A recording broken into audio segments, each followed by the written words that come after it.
আজকে দীঘাতে আমাদের চতুর্থ দিন। তো আমরা সকাল সকাল রেডি হয়ে বেরিয়ে পড়েছি। প্রথমে আমরা ব্রেকফাস্ট করব। আমরা ব্রেকফাস্টে পরোটা আর ঘুগনি খাবো। তো আমরা এখানে একটা ছোট দেখে হোটেলে চলে এসেছিলাম। তো খাওয়ার পরে আমরা বেরিয়ে পড়লাম অমরাবতী পার্কের উদ্দেশ্যে। তো আমরা দেখো চলে এসেছি, টিকিট কাউন্টার থেকে টিকিট কেটে নিলাম। তো এবার যাওয়া যাক ভেতরে। অমরাবতী পার্কের ভেতরটা কিন্তু খুব সুন্দর এবং বাচ্চাদের জন্য তো বাবা খুবই ভালো। আমারই খুব ভালো লেগেছে এবং আমার মেয়ের তো মানে বলাই যাবে না যে কত ভালো লেগেছে। এখানে প্রচুর এরকম দোলনা আছে। এই যে আমার সেলফ ইন্ডিপেন্ডেন্ট মেয়ে নিজে চড়তে পারে, ও কারো সাহায্য। আমরা সব জায়গা ঘুরে তারপরে বোটিং করতে চলে এসেছিলাম। জলের মধ্যে এরকম হাঁসগুলোকে ছেড়ে দিয়েছে, তো আরও দেখতে ভালো লাগছে জলটা। বোটিং করতে করতে খুব মজা লাগছিল। আমরা বোটিং করার পরে রুমে চলে এসেছিলাম। তারপরে দুপুরে খাওয়া দাওয়া করে রেস্ট নিয়েছি এবং সন্ধে হয়নি এখনও, বিকেল বিকেল সময় আমরা রেডি হয়ে আবার বেরিয়ে পড়েছি। বাইরে ওয়েদারটা খুব একটা ভালো ছিল না, তো ভয় লাগছিল যে বৃষ্টি হওয়ার চান্স ছিল। তো আমরা এখন চলে যাচ্ছি ঢেউসাগর পার্কের উদ্দেশ্যে। তো আমরা ঢুকে গেছি, আমি, হাজব্যান্ড আর মেয়ে এসেছি, ভাইরা আসেনি। ভাই দূর থেকে দেখে বললো আমার যেন কীরকম একটা ভালো লাগছে না, আমি ঢুকবো না, আমি বাইরে সমুদ্রের কাছে থাকবো। তো আমরা বললাম ঠিক আছে। এই যে আমার সোনা মেয়ে দৌড়ে দৌড়ে কোথায় যাচ্ছে কে জানে। ও ময়ূর দেখতে যাচ্ছে, একটা বড় ময়ূর, মানে ময়ূরপঙ্খী যে জাহাজটা যেটা দেখতে ঢেউসাগরে সবাই আসে এবং যেটার ক্লিপ সবাই তুলে নিয়ে যায়। তো অবশেষে আমরাও দেখে ফেলেছি কত বড় জাহাজটা। তারপরে এরকম রাস্তা, সব রাস্তাগুলো এরকম করা, যেটা খুবই ভালো। আর পাশ দিয়ে এরকম লাইটিং করা। রাস্তাটা বন্ধ ছিল তাই আমরা একটু ঘুরে আবার রাস্তায় উঠেছিলাম। তো প্রত্যেকটা রাস্তা দেখতেই পাচ্ছ এরকম লাইটিং করা, এবং যখন একদম উঁচুতে উঠবে তখন ওখান থেকে নিচের ভিউটা ভালোই লাগে এই লাইটিংগুলোর জন্য।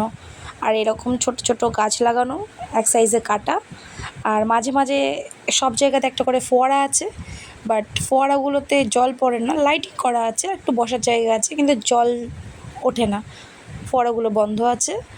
আর দূর থেকে ভিউ নিলে রাস্তাগুলো দেখতে খুবই সুন্দর। তারপরে আমরা রাস্তাতে যেতে যেতে ওই পাশে একটা মাটির মতো জায়গায় এরকম একটা সিংহ আর একটা হরিণ দেখতে পাই।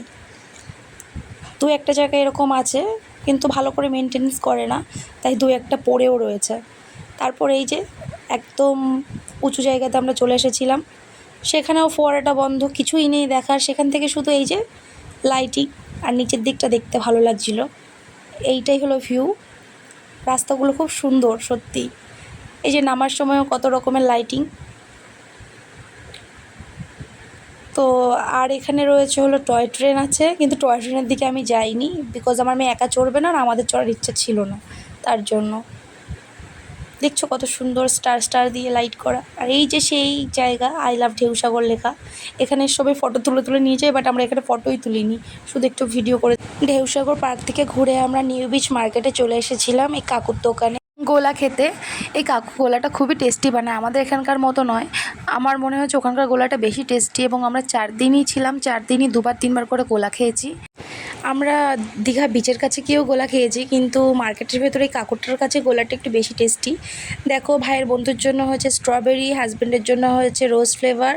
ওর গ্লাসটা লিক ছিল, তো তার জন্য পাল্টে দিল। তো এখন লেবু দিয়ে দিচ্ছে পরিমাণ মতো। এরপরে ভাইয়েরটা বানাচ্ছে ব্লুবেরি ফ্লেভার, আর আমারটা হলো পাইনঅ্যাপেল ফ্লেভার। তো ব্যাস, আমরা এরপরে এটা খেয়ে ভালো করে এনজয় করেছি, আর সাথে বিচের ভিউ নিয়েছি, কারণ আজকেই আমাদের লাস্ট ডে ছিল রাত্রেবেলায় বিচে, তার জন্য আমরা একটু ভালো করে বিচটা দেখে নিলাম লাস্টবারের মতো। তো রুমে আসার পরে দেখছি আমার জন্য সারপ্রাইজ রেডি করা হয়েছে। আমার ভাই কোথা থেকে কেক নিয়ে এসেছে জানি না, হাজব্যান্ড ওকে বলেছিল, হঠাৎ করে ওরা মিসিং হয়ে গেছিলো। তো আমার কোনো আইডিয়া ছিল না আজকে আমার বার্থডে 20 আগস্ট। তো আমার মেয়ের এক্সাইটমেন্ট দেখো, আমার মেয়ের এক্সাইটমেন্টেই আমি কেক কেটে ফেলেছি, নাহলে আমি কখনো কেক কাটিনি আগে, এটাই আমার ফার্স্ট ছিল। তো আমরা কেকটা কেটে খেয়ে দিয়ে তারপরে নিচে গিয়ে যেমন রেস্টুরেন্টে খাই, খেয়ে দিয়ে শুয়ে পড়েছিলাম। পরের দিন সকালবেলা আমাদের ট্রেন ছিল 10:35-এ, তো তার জন্য আমরা রেডি হয়ে গেছিলাম। তো আজকের জন্য এই ব্লগটা এখানেই শেষ। Bye bye.